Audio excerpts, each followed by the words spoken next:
எங்கள் அம்மா இருந்தாங்கன்னா நான் போகும்போது எதிர்பார்த்துக்கிட்டு இருப்பாங்க. எங்கள் அப்பா இருக்கிறப்ப கோயம்புத்தூரில் என் பிள்ளை படிச்சுக்கிட்டு இருந்துச்சு. அப்போ வந்து ஒரு 5:45 அப்படின்னா அந்த பஸ் அந்த இடத்துக்கு ஒரு அம்மன் பஸ்ஸு வெள்ளை கோயிலிருந்து எங்கள் தோட்டத்துக்கிட்ட தான் போகாது மேலே. எங்கள் அப்பா தடி ஊனிக்கிட்டே வந்து அந்த பஸ்ஸை வெயிட் பண்ணி பார்த்துக்கிட்டே இருப்பார். நான் என்ன பண்ணுவேன், எங்கள் அப்பாவுக்கு புரோட்டானா ரொம்ப பிடிக்கும். அதனால் நிற்காம அந்த பஸ்ஸில் அங்கே இறங்காமல் அப்படியே இடைய ஓட்டிக்கு போய் புரோட்டா வாங்கிட்டு அடுத்த பஸ்ஸில் மாட்டேன் ரிட்டர்ன் வந்துடுவேன். அப்படி வர்றப்ப எங்கள் அம்மாட்ட போய் சொல்லுவாங்களாம், அந்த புள்ள பஸ்ஸில் இறங்கல வரலையாட்டிருக்குது அப்படின்னு போய் சோர்ந்த மாதிரி சொல்லுவாங்களாம்.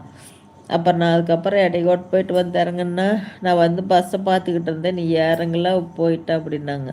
சரி போய் ஏதாவது வாங்கிட்டு வரலான்னு போனேன் அப்படிம்பேன். அப்புறம் அவங்களுக்கு இந்த மூக்குப்பொடி போடுவார், அது மட்டும்தான் அவர் போடுவார். அது அங்கே காசு பணம் வச்சு புரண்டு வளர்ந்தவர். இந்த மூக்குப்பொடி கூட வாங்குறது யாரும் வாங்கி கொடுக்கறதில்ல. எங்கேயோ ரோட்டில் ஒரு 2 ரூபா கடந்துதாம்மா, அதை எடுத்து கொண்டாந்து எங்கள் அம்மாட்ட கொடுத்துருக்காரு, இந்த காசுக்கு போய் மூக்குப்பொடி வாங்கிட்டு வா அப்படின்னு. அப்போ நான் கையில் காசு கொடுத்துட்டு வருவேன். முடியாத கஷ்டம்தான், இருந்தாலும் என்னால் முடிஞ்ச வரைக்கும் கொடுத்தேன்.